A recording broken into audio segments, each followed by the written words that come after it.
Jadi tingkatan orang kena musibah itu ada 4. Yang pertama namanya jaza, yang kedua namanya sabar, yang ketiga namanya ridho, yang keempat namanya syukur. Bayangin ya, musibah itu ternyata mengantarkan ke syukur. Tingkatan yang nggak boleh itu jaza. Jaza itu orang yang tidak menerima takdir Allah. Dia yang ketika dapat musibah, kemudian dia mengatakan andai kata, nggak bisa. Andai kata itu tidak bisa menghidupkan yang mati. Andai kata itu tidak bisa membuat kecelakaan itu tidak terjadi. Nggak bisa. Makanya ada seorang di Jember ya, ketika dia pulang kerja, dia lihat anaknya ngambang. Dia punya sarang walet, sarang walet ya. Biasanya ada kolamnya. Anaknya itu ngambang, sudah meninggal dunia, terapung di sana.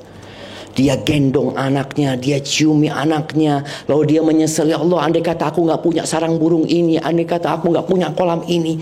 Ucapan andai kata itu, apakah akan mengembalikan kehidupan anaknya? Nggak akan gitu loh. Ada orang yang kemudian merobek-robek bajunya, lempar-lempar piring. Siapa yang pernah lempar piring? Bapak-bapak, ada yang istrinya pernah lempar piring? Alhamdulillah nggak ada jemaah. Iya, artinya dia nggak nerima dengan apa yang terjadi. Ini namanya jaza, dan itu haram, nggak boleh. Secara akal tadi, secara akal sehat nggak berguna kau melakukan itu. Yang kedua sabar. Kok jadi mati jemaah? Hah? Ada yang sabotase di belakang. Masya Allah. Gara-gara itu syukur. Nah, yang kedua itu sabar. Sabar itu artinya nahan diri. Nahan diri dari mengucapkan atau melakukan perbuatan yang secara akal sehat nggak diterima dan secara agama nggak diterima. Umpamanya tadi ada seorang wanita nangis boleh, jangan wanita ya, bapak-bapak juga nangis itu boleh atas musibah ya.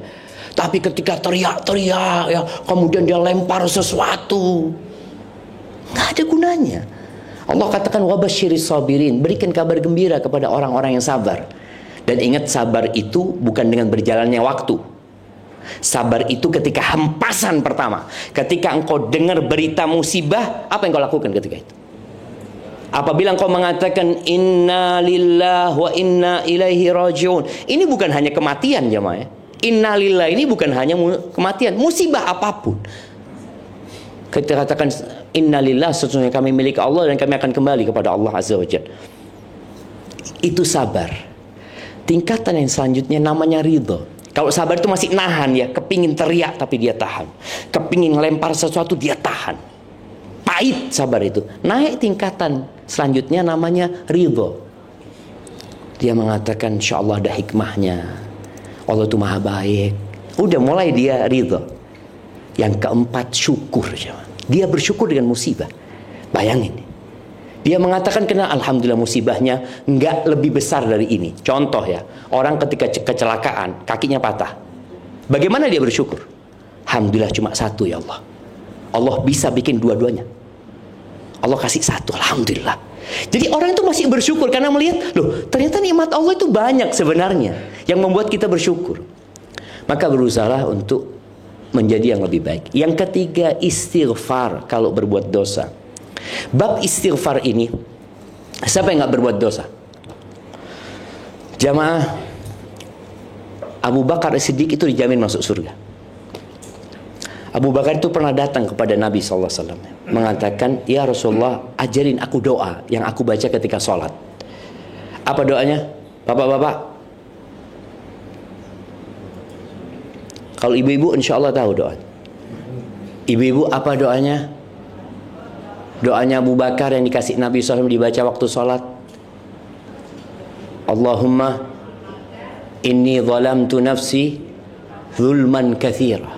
Ini Abu Bakar dijamin masuk surga. Dikasih doa, Abu Bakar katakan dalam sholatmu, ya Allah sesungguhnya aku mendolimi diriku dengan kezaliman yang banyak. Sesungguhnya aku banyak berbuat dosa ya Allah. Pengakuan kepada Allah. Wala yaghfiru dzunuba illa anta. Dan gak ada yang bisa ngampuni dosa kecuali engkau ya Allah. Semuanya milik Allah azza wajalla. Faghfirli, ampuni aku ya Allah.